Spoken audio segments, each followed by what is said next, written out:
देखिए, सारी खबरें शुभ नहीं होती, कुछ मंगल भी होती हैं। तो जो न शुभ है न मंगल है वो करती हैं सावधान।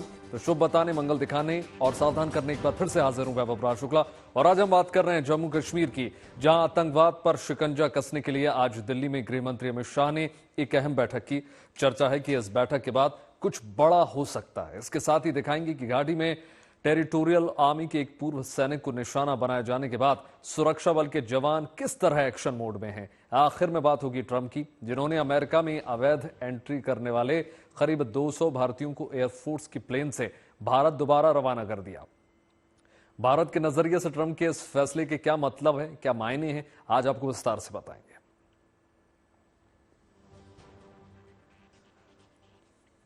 तो आइए शुरुआत करते हैं आतंकवाद पर अमित शाह की बड़ी बैठक से, जो आज दिल्ली में संसद भवन परिसर में हुई। और इस बैठक के बाद माना यह जा रहा है कि जम्मू कश्मीर में आतंकवाद पर नकेल कसने के लिए कुछ बड़ा हो सकता है। सरकार कोई बड़ा कदम उठा सकती है। इस हाई लेवल मीटिंग में जम्मू कश्मीर के उपराज्यपाल मनोज सिन्हा और आर्मी समेत सीआरपीएफ के आला अधिकारी मौजूद रहे। इस बैठक में घाटी में सुरक्षा समेत कई महत्वपूर्ण बिंदुओं पर चर्चा हुई। जम्मू कश्मीर में अभी जो सुरक्षा के हालात हैं उनको लेकर विस्तार से बात हुई। घाटी में सिक्योरिटी ग्रिड किस तरह से काम कर रही है, कहां कहां और सख्त कदम उठाए जाने की जरूरत है, और आतंकी गतिविधियों में कैसे निपटा जाए, इन सभी मुद्दों पर मंथन हुआ। और चर्चा है कि जम्मू कश्मीर की सुरक्षा को और सख्त किए जाने को लेकर कई अहम फैसले लिए गए।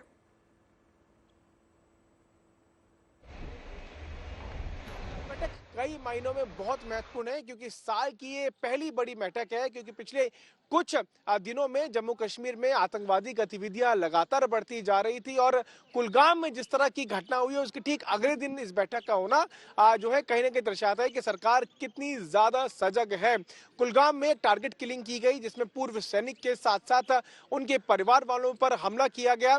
अब सरकार जो है पिछले कुछ समय में लगातार एंटी टेरर ऑपरेशन जो है चला रही थी। इससे पहले भी हमने कुछ घटनाएं ऐसी देखी थी जम्मू कश्मीर में, जहां पर जो प्रवासी लोग हैं उन पर हमला किया जा रहा था।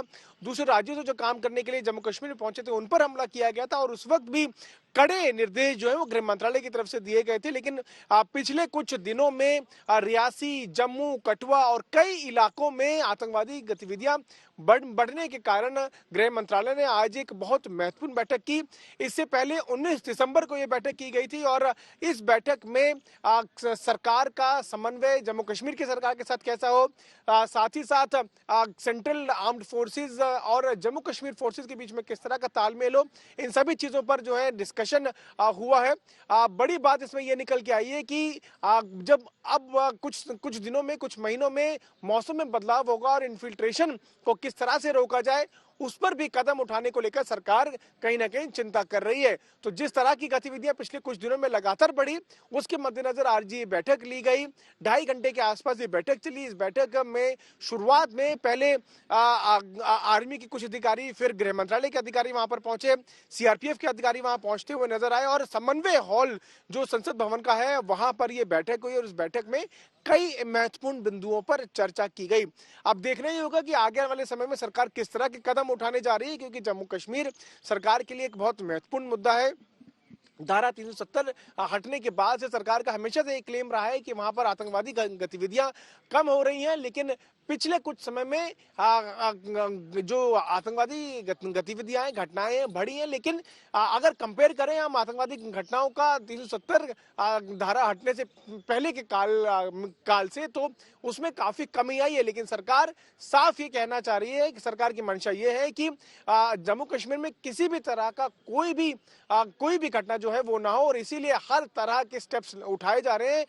कॉमन कोऑर्डिनेशन हो, आपस में बातचीत रहे, समन्वय रहे, और कई चीजों पर, कई फ्रंट्स पर सरकार एक साथ आगे बढ़ रही है, ताकि लोगों का विश्वास सरकार पर रहे। ठीक बात है। यकीनन घाटी में आतंकवादी घटनाओं और घुसपैठ में भारी कमी देखने को मिली। आतंकवादी संगठनों में युवाओं की भर्ती कम हुई है। आतंकी नेटवर्क को काफी हद तक खत्म कर दिया गया है। लेकिन दिल्ली में हाई लेवल मीटिंग से ठीक पहले कुलगाम में आतंकियों ने एक कायराना हमले को अंजाम दिया। टेरिटोरियल आर्मी के एक रिटायर्ड सैनिक को निशाना बनाया गया। इस हमले के बाद आज जब दिल्ली में बैठक हुई तो यकीनन लश्कर और टीआरएफ जैसे संगठनों का फन कुचलना पर रणनीति बनी होगी। उधर कश्मीर में सुरक्षा बल और पुलिस के जवान आतंकवादियों की तलाश में लगातार जुटे हुए हैं। रिपोर्ट देखिए।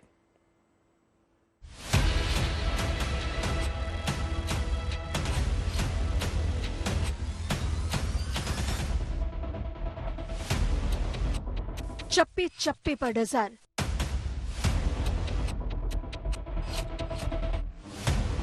गुजरने वाली गाड़ियों की तलाशी।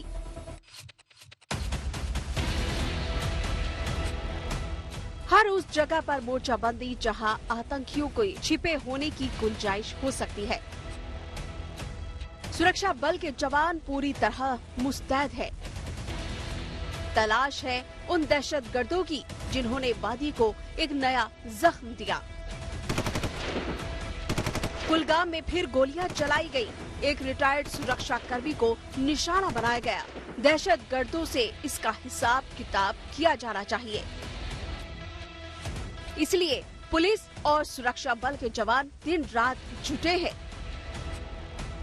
जम्मू कश्मीर के कुलगाम में आतंकियों ने टेरिटोरियल आर्मी के रिटायर्ड लॉयंस नायक के घर पर हमला बोल दिया।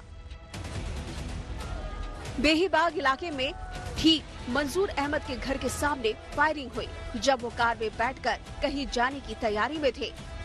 इस हमले में पूर्व सैनिक शहीद हो गए। उनकी पत्नी और बेटी का श्रीनगर के अस्पताल में इलाज चल रहा है। जो मंजूर अहमद का इतला जो न्यूज आ गई, विभाग में एक सैड न्यूज आ गई, तो पता चला कि मंजूर अहमद को किसी ने शूट आउट किया अपने ही घर के सामने। 3 फायर लगे उसको, उसकी बीवी के टांग पे 1 फायर लगी है। तो मंजूर साहब एक ऑनेस्ट पर्सन था। इसके घर में इसकी बीवी थी और 4 बेटियां थी और 1 बेटा था। तो जब भी कोई काम करता था मंजूर अहमद अपनी सिचुएशन के हिसाब से करता था। बड़ों के साथ बड़ा, छोटू के साथ छोटा, बिल्कुल एक ऑनेस्ट बंदा था। किसी के साथ कोई जाति दुश्मनी नहीं थी, एक अच्छा बंदा था। बट जो न्यूज आ रही है मंजूर साहब इस दुनिया से निकल गए, ये हमारे गाँव के लिए दुख भरी कहानी है। इस हमले की जिम्मेदारी लश्कर-ए-तैयबा के मुखौटा संगठन TRF यानी द रेजिस्टेंस फोर्स ने ले ली है। अपने मैसेज में उसने फोर्स में काम कर रहे या फिर रिटायर हो चुके सभी लोगों को धमकी दी है। TRF ने 2019 से जब से अनुच्छेद 370 हटा है, तब से अधिकतर जम्मू कश्मीर में हुए आतंकी हमलों की जिम्मेदारी ली है और सुरक्षा एजेंसियों का मानना है कि TRF पाकिस्तान में लश्कर-ए-तैयबा और जैश मोहम्मद के आतंकियों के साथ साथ ISI यानी पाकिस्तानी खुफिया एजेंसियों की मदद से जम्मू कश्मीर में आतंकी वारदातें अंजाम दे रहा है, जहां पर आतंकी सीमा पार से आते हैं, जबकि उनको स्थानीय लोग और ओवरग्राउंड वर्कर्स उन आतंकी वारदातों को अंजाम देने में मदद कर रहे हैं। लश्कर और TRF जैसे उसके संगठनों की बौखलाहट की वजह साफ है। जम्मू कश्मीर में सफल चुनाव हुए, एक चुनी हुई सरकार ने सूबे की कमान संभाली है। इसके साथ ही राज्य में माहौल पूरी तरह बदल चुका है। बड़ी तादाद में सैलानी आए हैं, तरक्की के नए रास्ते खुले हैं, बुनियादी ढांचे पर भारी निवेश किया गया है और साफ नजर आता है कि जम्मू कश्मीर आतंकवाद के साए से बहुत दूर निकल गया है। पर ये बात सीमा पार से ऑपरेट करने वाले आतंकी गुटों को बर्दाश्त नहीं हो रही और इसके लिए उन्होंने कुलगाम में कायराना हरकत को अंजाम दिया। TRF अब अपनी बौखलाहट में पुलिस या टेरिटोरियल आर्मी के जवानों को टारगेट करने की चेतावनी दे रहा है। हालांकि ये पहली बार नहीं है जब आतंकियों ने टेरिटोरियल आर्मी को निशाना बनाया है। इससे पहले भी दक्षिण कश्मीर के इलाकों में आतंकवादियों ने कुछ सैन्य जवानों का अपहरण किया था, जो बाद में मृत पाए गए। 9 अक्टूबर 2024 को अनंतनाग में आतंकवादियों की ओर से अगवा किए गए TA के एक जवान का गोलियों से छलनी शव सुरक्षा बलों को मिला था। 2019 में एक अन्य सैनिक यासीन भट्ट को बडगाम में अगवा करने की कोशिश हुई। पिछले 9 सालों में कश्मीर के अलग अलग हिस्सों में 5 से अधिक सैनिकों का अपहरण करके उनकी हत्या कर दी गई है, जिनमें से अधिकांश घटनाएं दक्षिण कश्मीर के शोपियां और कुलगाम जिलों में हुई है। मगर अब आतंकी अपने मंसूबों में कामयाब ना हो, इसलिए सरकार पहले से ज्यादा सख्त है। सेना और सुरक्षा बल के साथ मिलकर नई रणनीति पर काम किया जा रहा है। अगर जनवरी महीने की ही बात की जाए इस साल की, तो कई सारी आतंकी वारदातें जम्मू कश्मीर में हुई हैं। सोपोर में आतंकियों के साथ मुठभेड़ में सेना का एक जवान शहीद हुआ, जबकि आतंकी मुठभेड़ की जगह से भागने में कामयाब रहे। वहीं जैश के कई सारे ओवरग्राउंड वर्कर्स को दक्षिणी कश्मीर से गिरफ्तार किया गया और उस बीच अब सोमवार के इस आतंकी हमले ने कहीं न कहीं जम्मू कश्मीर सरकार के लिए सुरक्षा चिंताएं बढ़ाई हैं। हालांकि लोकल नेटवर्क के साथ मिलकर काम कर रहे आतंकियों की तलाश करना और उन्हें पूरी तरह खत्म करना एक चुनौती है। जम्मू कश्मीर में बदलते और बेहतर होते हालात से लश्कर-ए-तैयबा के आतंकियों में छटपटाहट है। सीमा पार से वो लगातार साजिश बुन रहे हैं और जम्मू कश्मीर में सुरक्षा बलों पर हमले तेज करने का ऐलान कर रहे हैं। लेकिन भारतीय सेना और सुरक्षा बल के जवान भी दहशतगर्दी पर आखिरी वार के लिए पूरी तरह तैयार है। श्रीनगर से अशरफ पानी के साथ bureau report, good news today. और अब आखिर में बात करेंगे डोनाल्ड ट्रंप की, जो इस बात पर अड़े हुए हैं कि अमेरिका में अवैध एंट्री करने वालों को नहीं रहने देंगे। कुर्सी संभाले अभी ट्रंप को 15 दिन ही नहीं हुए, मगर इस बीच बड़ी तादाद में अवैध प्रवासियों को पकड़ा गया है। ऐसे लोगों को अब वापस उनके देश भेजा जा रहा है और इनमें 200 भारतीय भी शामिल हैं, जिन्हें लेकर अमेरिकी एयरफोर्स का प्लान भारत आ रहा है। रिपोर्ट देखिए।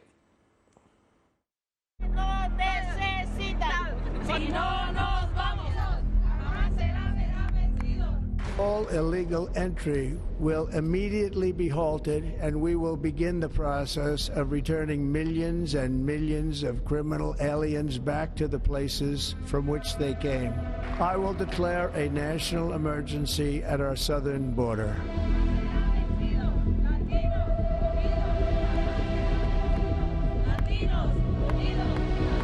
विरोध, प्रदर्शन, शोर और नारेबाजी।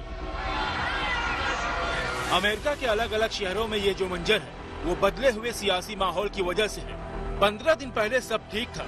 वो लोग जो बगैर वीजा और दस्तावेज के अमेरिका में सालों या दशकों से रह रहे थे, उनको खास चिंता नहीं थी। मगर ट्रंप के आते ही अब उनकी अमेरिका से विदाई तय हो गई है।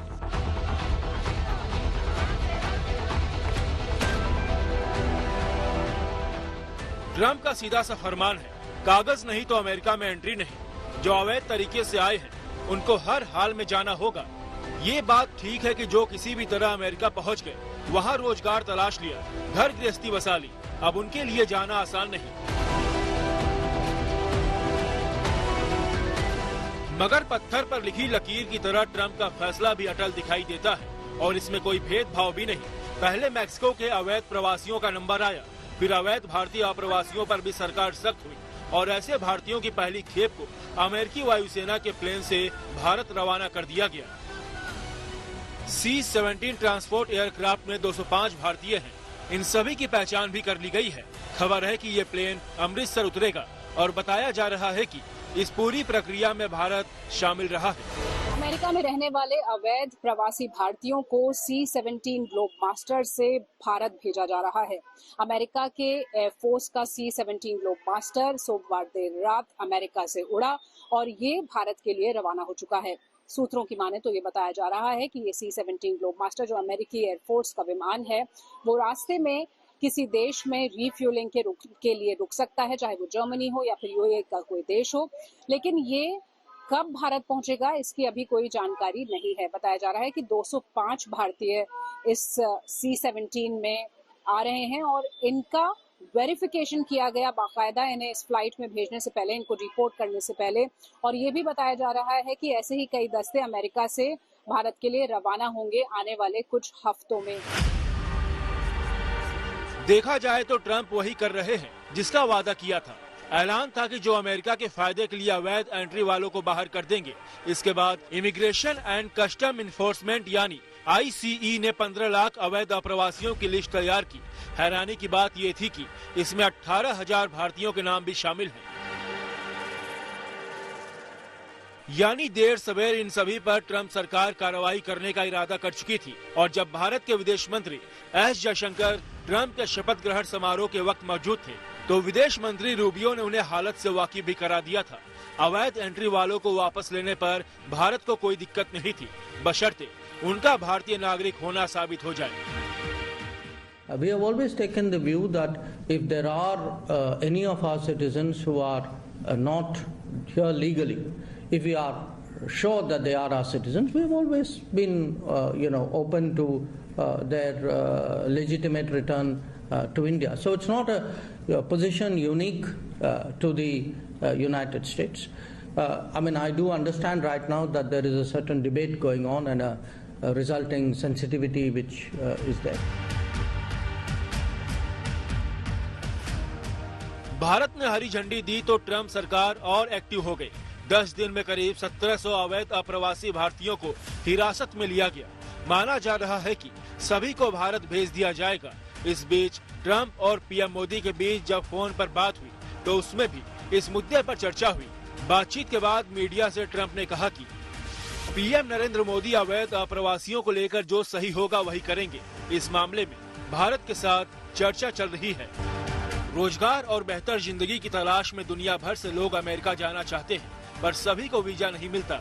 इसलिए लाखों की तादाद में लोग अवैध तरीके से अमेरिका में एंट्री करते हैं। जिस देश से सबसे ज्यादा लोग अमेरिका में बगैर कागज के जाते हैं, उनमें सबसे ऊपर मैक्सिको है, जिसे लेकर ट्रंप सबसे ज्यादा सख्त है। शिवानी शर्मा के साथ bureau report, good news today. खास कार्यक्रम में इतना ही। न्यूज के टुडे के साथ जुड़े रहिए। नमस्कार।